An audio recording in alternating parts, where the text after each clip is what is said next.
এই যে হাসরের মাঠ, এই হাসরের মাঠের মধ্যে তিন শ্রেণীর মানুষকে আরশের ছায়া দান করা হবে। হাসরের মাঠটা এরকম হবে, সূর্য একেবারে মাথার কাছে থাকবে, আধাত সোহাত মাথার কাছে থাকবে সূর্য। তাও সূর্য এখন উল্টা পিঠে আছে, তখন সূর্য তার সম্মুখ ভাগ এসে একেবারে কাছে চলে আসবে।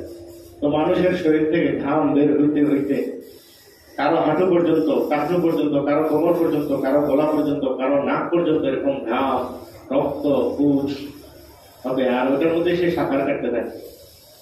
আর তলে থাকবে তামার এই জমিন, তামার জমিন, উত্তপ্ত গরম, কঠিন ময়দান। সবাই বেহুশ হবে যে তাড়াতাড়ি বিচার হোক, জান্নাত হইল বিচার হোক, জাহান্নাম হইল বিচার হোক, এইখান থেকে আগে মুক্তি হোক। এত বেশি কষ্ট লাগবে আসলে মাঝে। সবাই যে বলবে চলো আমরা কারো দ্বারা আল্লাহর কাছে সুপারিশ করি, তাহলে হয়তো আমরা রেহাই পাইতে পারি হাসরের মাঠ থেকে। সবাই আদম আলাইহিস সালামকে কার কাছে যাবেন? তা আদম আলাইহিস সালাম বলবেন না, এরকম একজন দুজন করে আমাদের নবীজি হযরত মুহাম্মদ রাসূলুল্লাহ সাল্লাল্লাহু আলাইহি ওয়াসাল্লামের কাছে আসবেন। তো নবীজি যাইয়া সেজদায় পড়বেন, এমন কিছু কথা বলবেন যেই কথাগুলো আল্লাহ তাআলা তখনই নবীজির কলগুলোতে ঢেলে দেবেন।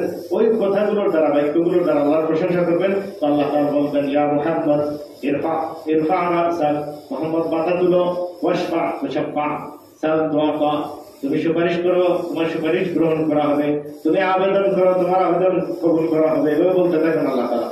হযরত মুহাম্মদ সাল্লাল্লাহু আলাইহি ওয়াসাল্লাম মাথা মুবারক সেজদা থেকে উঠাবেন। উঠানোর পরে তো বলবেন আল্লাহ বিচার কাজ শুরু করেন।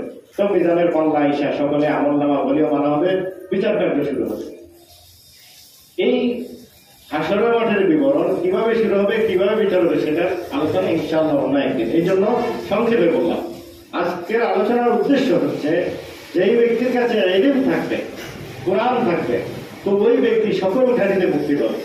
তো ওই হাসরের মাঠের মধ্যে তিন শ্রেণীর ব্যক্তি এই কঠিন অবস্থা থেকে মুক্ত থাকবে। তারা হাসরের মাঠেও আল্লাহ তাআলার আরশের ছায়াতলে ছায়া দান করবেন আল্লাহ তাআলা। ওই তিন শ্রেণীর কারা?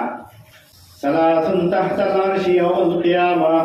তিন শ্রেণীর মানুষ, তিনটা জিনিস হাসরের মাঠের মধ্যে এরকম ভাবে থাকবে। ওই তিনটা জিনিসের অধিকারী যারা যারা হবে, তারা সবাই ওই কঠিন হাসরের মাঠেও আরশের ছায়া দ্বারা ছায়া পেয়ে ধন্য হবে। এক নম্বর হলো কোরআন। এক নম্বরই হচ্ছে কোরআন। যারা কোরআনের পিছনে শ্রম দিয়েছে, কোরআনের পিছনে মেধা ব্যয় করেছে, কোরআনের পিছনে অর্থ দিয়েছে, মসজিদ মাদ্রাসায় সহযোগিতা করেছে, কোরআনের ছাত্রদেরকে সহযোগিতা করেছে, তো নিজে কোরআন পড়েছে, নিজে কোরআন পড়িয়েছে, এরপরে কোরআনের যত ধরনের সেবা হইতে পারে, যত কোয়ালিটির যত ক্ষেত্র হইতে পারে, যে কোনো ভাবে যে ব্যক্তি কোরআনের সাথে লেগেছিল, তো ওই ব্যক্তিকে ওই দিন কোরআন সুপারিশ করবে। তো কোরআন তার কোরআন ওয়ালাকে নিয়ে হাসরের মাঠের মধ্যে যাইয়া আল্লাহর আরশের ছায়ার মধ্যে বসিয়ে দেবে কোরআন ওয়ালাকে।